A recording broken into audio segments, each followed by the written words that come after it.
V hitrem tempu življenja, v katerega smo ujeti, velikokrat pozabimo na zdravje. Tudi zato bo ta petek predstavljen projekt Šola zdravega življenja, kjer boste lahko izvedeli, kako poskrbeti za svoje zdravje. Več o tem nam bo povedala Metka Pavlič, predstavnica podjetja Bela Tur. Gospa Pavlič, lepo pozdravljeni. Pozdravljeni. Torej, v petek pripravljate projekt Šola zdravega življenja. Zakaj točno gre? Glejte, gre za projekt, resnično, ki smo se ga nekako spravili s sodelavcemi, našimi, predvsem z vodjo, idejno vodjo tega projekta, Klavdijo Pertoce, da ponudimo ljudem, res velikokrat govorimo o tem hitrem tempu življenju, o zdravstvenih težavah, o povečanem holesterolu, o povečanem krvnem tlaku, o tudi debelosti, ne samo starejših, tudi mladine.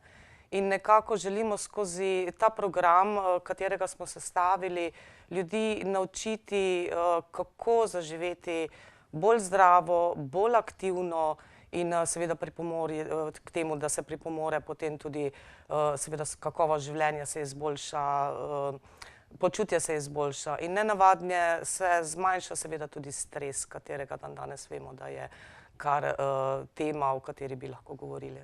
Omenili ste program, če se ga malce dotakneva, morda ta koncept, kako ste si zamislili to šolo zdravega življenja? Program Šolo zdravega življenja smo si zamislili v bistvu tako, da nekako povzamemo vse tiste stvari, ki so za kakovostno, dobro in zdravo življenje pomembne. Torej, zdrava prehrana, gibanje, aktivno gibanje, in ne z nekimi dietami ali z nekimi pretiranimi obiski fitnesa ali česa podobnega, temveč da pravzaprav skozi program, katere bomo seveda naše udeležence naučimo, da zdrava prehrana niso samo diete, da so zdrava prehrana tudi to, da lahko pravzaprav pojemo vse, kar želimo, da se ne odrekamo določenim hranam, jedem. In da je v bistvu samo to, da vemo, kaj vnesemo v svoje telo, kakšno hrano vnesemo in kaj seveda ta hrana potem našemu telesu torej povzroči.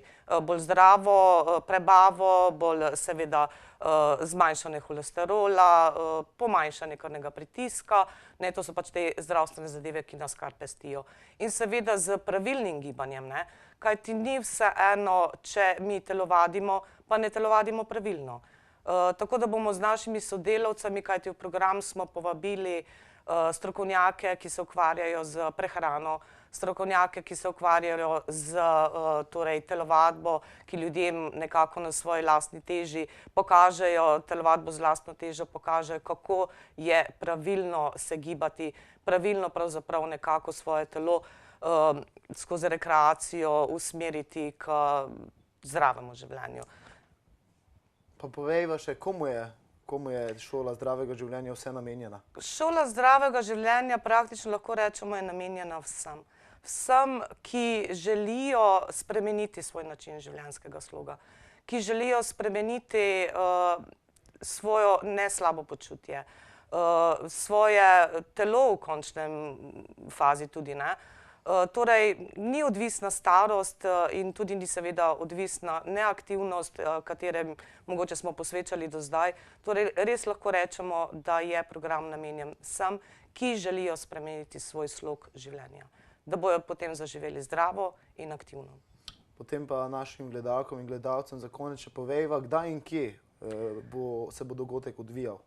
Dogodek, pravzaprav ta program, se bo odvijal na Makarski rivieri, točno v Baški vodi, kajti vemo, že sam zrak, že samo destinacija je taka, da pripomore seveda tudi k nekemu boljšemu počutju. Praktično naš namen je, da nekako naše udeležence popeljemo iz tega našega vsakdana, ki ga imamo. Torej, da jih popeljemo ven iz tega nekako dnevnega ritma. In seveda smo pristopili k temu, da na Makarski rivieri je pač že samo zrak, destinacija nekaka tista, ki vsi radi gremo na morje, vsi se tam boljše počutimo kot doma.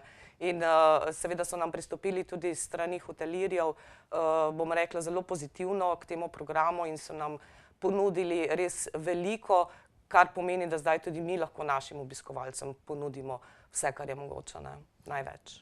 Gospa Pavlič, hvala za obisk v našem studiu in srečno. Hvala tudi vam. Če lahko pa bi seveda še enkrat povabila vse poslušalce, gledalce, gledalke, da pridajo v petek v Radence, v Dosor ob 18. uri, kjer bomo imeli podrobno predstavitev programa Šole zdravega življenja, da jih seznamimo resnično z tem, kaj vse bojo dobili, kaj vse bojo deležni in zakaj vse je pravzaprav to potrebno. Najlepša hvala. Hvala tudi vam.